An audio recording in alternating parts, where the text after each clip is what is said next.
Hi everyone, today I'm going to teach you guys exactly how to install a flow switch in your water tank using this small water bucket here in easiest way as possible. So subscribe to my YouTube channel right now and let's begin the training. Before we start, let's take a look at the components that we are going to use for this connection. When you look at, you can see that the first component that we have is the flow switch. This flow switch here is going to be inside our water tank. The flow switch will help dictate the water level in our tank, and this one here is the contactor. This contactor is going to carry our water pump. First thing we are going to do is that we are going to connect our life and neutral wire from our breaker here to L1 and L2 of this contactor. So let's go ahead and do it. First, I'll go ahead and loosen my breaker this way. Now I'm going to connect this wire to L1 of my contactor. Now we are done with the live wire, and the second thing that we are going to do is to connect our neutral wire from our breaker here to L2 of our contactor. So go ahead and do it. For the neutral wire, I'm using black wire for the neutral and this red wire for the live wire. So I'll go ahead and loosen my breaker this way. Now I'm going to connect it to L2, the input terminal of our contactor.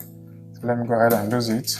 Now the next thing we are going to do is to connect our water pump to T1 and T2. And then because I don't have a water pump here, I'm going to use this bulb here for the demonstration. So I'm going to connect this bulb to the live wire of this bulb, the red wire to T1 and the black wire to T2. So go ahead and do it.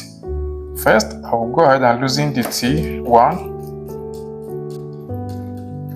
Then I'll push the wire this way and tighten it. And the black wire to T2 of the contactor.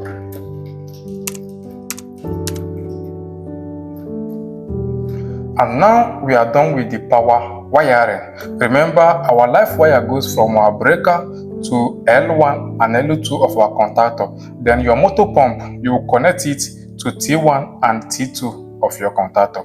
So what we are going to do now is to install our flow switch to this water tank here. See it. This is how to install a flow switch in your tank. And what we are going to do here next is to connect the flow switch to our contactor coil. Let me show you how to do it. So guys, when you look here, you can see that here is the 3 wire of the flow switch. Every flow switch has 3 wire. This black wire is the common wire. This black wire is the live wire of this flow switch, and this blue wire is the normally open wire of this flow switch, and this red wire is normally closed wire of this flow switch here. So if you want to use this flow switch to pump water in your tank, when the water finishes in your tank, then you use this black wire and this blue wire. You understand? So because we want to use the flow switch to turn on our water pump automatically when the water finishes in our tank, we are going to use this black wire and this blue wire here. So what we are going to do is that we are going to connect this black wire, the common wire of this flow switch, to this our live wire here, and this blue wire we are going to connect it to A1 of our contactor coil here. So let's go ahead and do it. First, I'll go ahead and loosen this L1. Then we are going to put the black wire of your flow switch to this live wire here.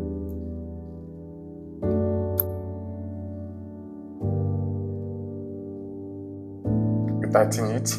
Then this blue wire, we are going to connect this blue wire to A1 of our contactor coil here. So let's go ahead and do it.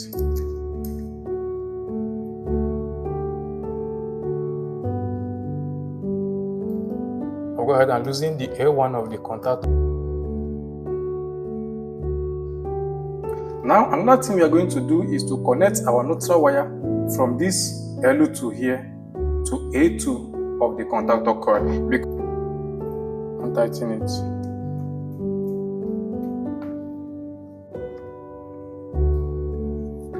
Then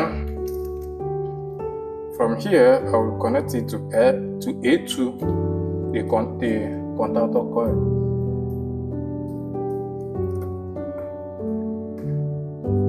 And now we are done with the connection. So for us to test, the first thing we are going to do is to switch on our breaker.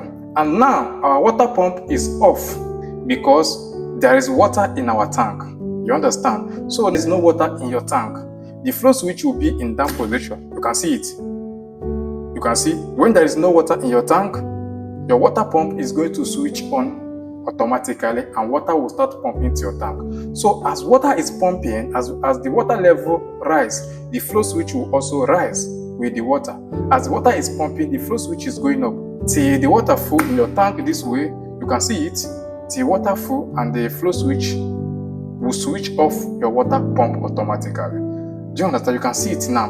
So as you are using the water, as the water level is going down, the flow switch will also be going down with the water as well. As the water level is going down, the flow switch is going down, and when it reaches the level that you mark, your water pump will switch on automatically and the water will start pumping to your tank automatically. So thanks so much for watching, and if you find this video helpful, please subscribe to my YouTube channel and like this video, please.